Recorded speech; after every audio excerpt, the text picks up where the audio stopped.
당신은 지금 행복합니까? 아니, 더 정확하게 물어보겠습니다. 당신은 행복을 어디서 찾고 있습니까? 혹시 당신도 이것만 이루면 행복할 텐데 라고 생각하며 살고 있지는 않습니까? 퇴직한 박 씨는 30년을 직장에 바쳤습니다. 정년까지 일했습니다. 이제 쉬면서 행복하게 살 수 있겠다. 그런데 막상 퇴직하니 불안했습니다. 아침에 일어나도 할 일이 없었습니다. TV를 보다가 산책을 하다가 또 TV를 봤습니다. 한 달이 지나자 우울해졌습니다. 나는 왜 이렇게 무기력하지? 행복은 오지 않았습니다. 65살 김 여사는 자식들을 다 키웠습니다. 아들, 딸 모두 결혼시켰습니다. 이제 내 인생을 살 수 있겠다. 그런데 집이 너무 조용했습니다. 자식들은 바빠서 연락도 잘 안 했습니다. 손주들 얼굴 보고 싶어서 전화하면 며느리 목소리가 불편해 보였습니다. 제가 지금 좀 바쁜데요. 김 여사는 혼자 전화를 끊었습니다. 눈물이 났습니다. 회사원 이 과장은 새 차를 샀습니다. 독일제 수입차. 타고 싶었던 차였습니다. 출근길에 운전하며 기분 좋았습니다. 그런데 한 달 후 옆 부서 부장이 더 비싼 차를 몰고 왔습니다. 갑자기 내 차가 초라해 보였습니다. 70대 최 씨는 평생 모은 돈으로 서울에 아파트를 샀습니다. 자식들 가까이 살고 싶어서였습니다. 이사하던 날 정말 기뻤습니다. 그런데 자식들은 바빴습니다. 아버지, 죄송한데 이번 주말은 좀 힘들 것 같아요. 최 씨는 혼자 넓은 아파트에 앉아 있었습니다. 텅 비어 보였습니다. 60대 정 씨는 건강검진에서 이상이 없다는 결과를 받았습니다. 안심했습니다. 아직 건강하구나. 그런데 며칠 후 친구가 암 진단을 받았다는 소식을 들었습니다. 갑자기 불안해졌습니다. 나도 언젠가는. 밤에 잠이 안 왔습니다. 20대 직장인은 하루 3시간씩 유튜브를 봅니다. 조용하면 생각이 나니까요. 나는 뭐 하고 있는 거지? 이런 생각이 무서워서 계속 영상을 틉니다. 이 사람들의 공통점은 뭘까요? 모두 행복을 밖에서 찾고 있다는 겁니다. 퇴직, 자식 독립, 차, 집 건강, 유튜브. 무언가를 얻으면 행복할 거라고 믿습니다. 그런데 얻어도 행복은 잠깐입니다. 금방 사라집니다. 왜 그럴까요? 17세기 프랑스의 블레즈 파스칼이 답을 찾았습니다. 그는 수학자이자 물리학자였지만 인간 본성도 깊이 탐구했습니다. 파스칼은 사람들을 관찰했습니다. 그리고 발견했습니다. 사람들이 조용히 혼자 있는 걸 견디지 못한다는 사실을요. 파스칼은 말했습니다. 인간의 모든 불행은 단 하나, 조용한 방에 혼자 앉아있지 못하는 데서 온다. 왜 조용한 게 무서울까요? 조용해지면 생각이 떠오르니까요. 나는 누구인가? 내 삶은 의미 있는가? 나는 진짜 행복한가? 이런 질문들이 무섭습니다. 그래서 소음 속으로 도망칩니다. 퇴직한 박 씨는 하루 종일 TV를 봅니다. 김 여사는 자식들에게 전화합니다. 젊은 직장인은 유튜브를 봅니다. 모두 도망입니다. 자기 자신으로부터의 도망입니다. 파스칼은 말합니다. 진정한 행복은 고요 속에 있다고요. 자기 자신과 마주할 용기를 가진 자만이 행복을 발견할 수 있습니다. 소음은 일시적 위안일 뿐입니다. 진짜 평화는 내면의 고요에서 옵니다. 그러니 도망치지 마십시오. 조용히 앉아있는 연습을 하십시오. 처음엔 불편할 겁니다. 온갖 생각이 떠오를 겁니다. 괜찮습니다. 그게 시작입니다. 그 불편함을 견디십시오. 그러면 서서히 평온이 찾아옵니다.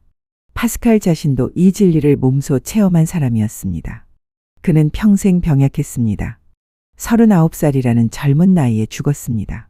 고통 속에서 살았지만 그는 고요를 통해 평화를 발견했습니다. 우리가 끊임없이 무언가를 추구하는 이유는 그 고요가 두렵기 때문입니다. 그러나 바로 그 고요 속에 우리가 찾던 평화가 있습니다. 고요는 공허가 아닙니다. 오히려 가장 충만한 상태입니다. 자기 자신과 진정으로 만나는 순간이니까요. 19세기 독일의 프리드리히 니체는 다른 답을 찾았습니다. 니체는 평생 고통 속에서 살았습니다. 극심한 두통, 위장장애, 외로움, 사랑도 실패했고 친구들과도 틀어졌고 세상은 그를 이해하지 못했습니다. 44살에 정신적으로 붕괴했고 11년을 정신착란 상태로 보내다 56살에 죽었습니다. 그런데 긴 시간 고통과 맞서 싸우며 니체는 깨달았습니다. 나를 죽이지 못하는 것은 나를 더 강하게 만든다. 니체는 우리가 왜 불행한지 알았습니다. 고통을 피하려 하기 때문입니다. 박 씨는 무기력을 두려워합니다. 김 여사는 외로움을 두려워합니다. 정 씨는 죽음을 두려워합니다. 우리는 고통을 피하려 합니다. 그래서 끊임없이 무언가를 추구합니다. 그런데 니체는 말합니다. 그게 우리를 약하게 만든다고요. 니체는 말합니다. 고통을 받아들이십시오. 고통을 통해 당신은 더 강해집니다. 더 깊어집니다. 더 지혜로워집니다. 퇴직했습니까? 그 공허함이 당신에게 진짜 중요한 게 무엇인지 가르칠지도 모릅니다. 혼자입니까? 그 고독이 당신에게 자기 자신과 친구가 되는 법을 가르칠지도 모릅니다. 늙었습니까? 그 나이가 당신에게 삶의 본질을 보여줄지도 모릅니다. 고통은 적이 아닙니다. 스승입니다. 니체는 말했습니다.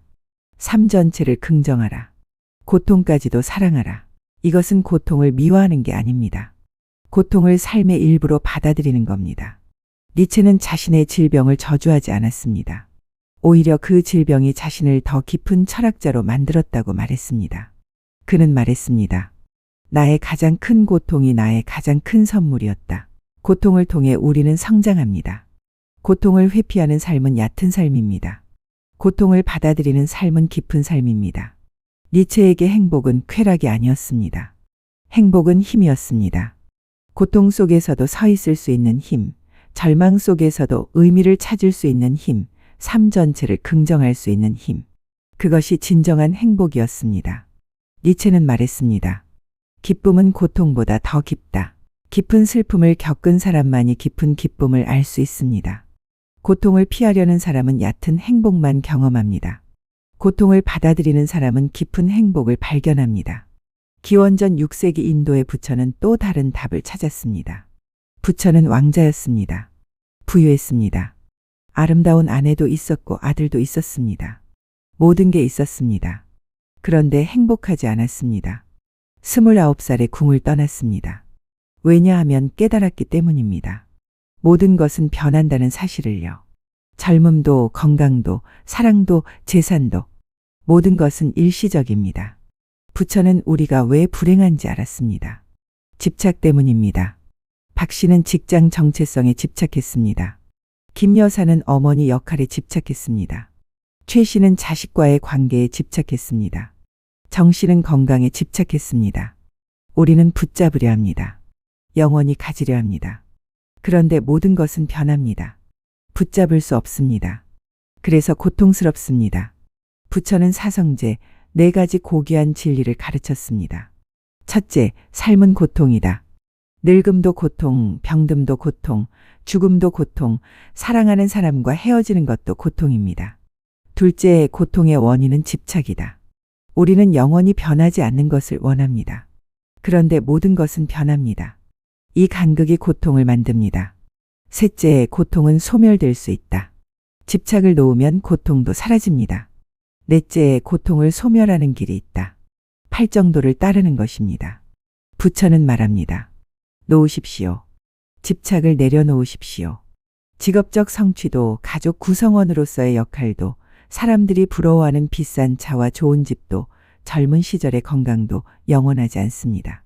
그러나 다행인 것은 실패와 시련, 즉 고통도 영원하지 않다는 것입니다. 영원하지 않은 것에 집착하지 않을 때 우리는 행복의 본질을 볼 수 있습니다. 직업적 성취도, 가족 구성원으로서의 역할도, 사람들이 부러워하는 비싼 차와 좋은 집도, 젊은 시절의 건강도 영원하지 않습니다. 그러나 다행인 것은 실패와 시련, 즉 고통도 영원하지 않다는 것입니다. 좋은 것도 지나가고 나쁜 것도 지나갑니다. 영원하지 않은 것에 집착하지 않을 때 우리는 행복의 본질을 볼 수 있습니다. 흘러가는 것을 흘러가도록 두는 것, 그것이 자유입니다. 부처는 말합니다. 비울 때 자유로워진다고요. 붙잡을 것이 없으면 잃을 것도 없습니다. 잃을 것이 없으면 두렵지 않습니다. 두렵지 않으면 평화롭습니다. 그것이 진정한 행복입니다.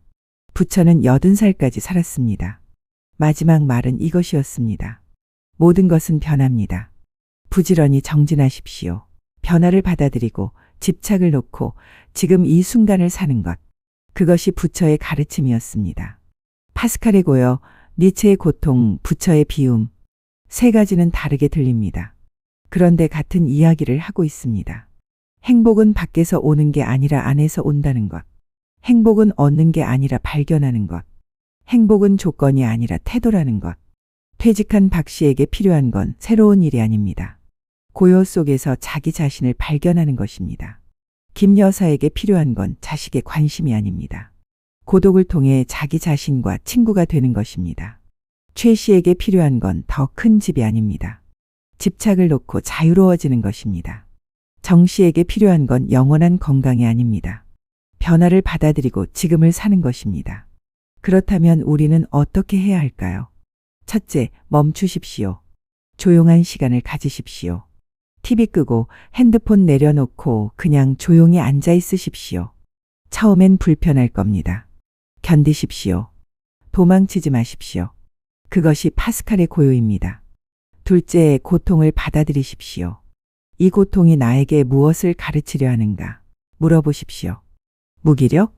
그것이 당신에게 진짜 의미를 찾으라고 말하는지도 모릅니다. 외로움? 그것이 당신에게 내면의 풍요를 발견하라고 말하는지도 모릅니다. 그것이 니체의 힘입니다. 셋째, 놓으십시오. 과거의 역할에 대한 집착, 자식에 대한 집착, 건강에 대한 집착, 젊음에 대한 집착. 놓으십시오. 비우십시오. 그러면 자유로워집니다. 그것이 부처의 자유입니다. 행복은 조건이 아닙니다. 태도입니다. 지금 이 순간을, 지금 이 삶을, 지금 이 날을 받아들이는 태도입니다. 파스칼, 니체의 부처가 말합니다. 행복은 멀리 있지 않습니다. 지금 여기 당신 안에 있습니다. 비록 불편하더라도 자신과 끊임없이 대화하며 고통을 긍정하고 집착을 내려놓을 때 내면의 행복을 발견할 수 있습니다. 다음 시간에도 인간의 내면을 비추는 또 한편의 지혜로 찾아뵙겠습니다.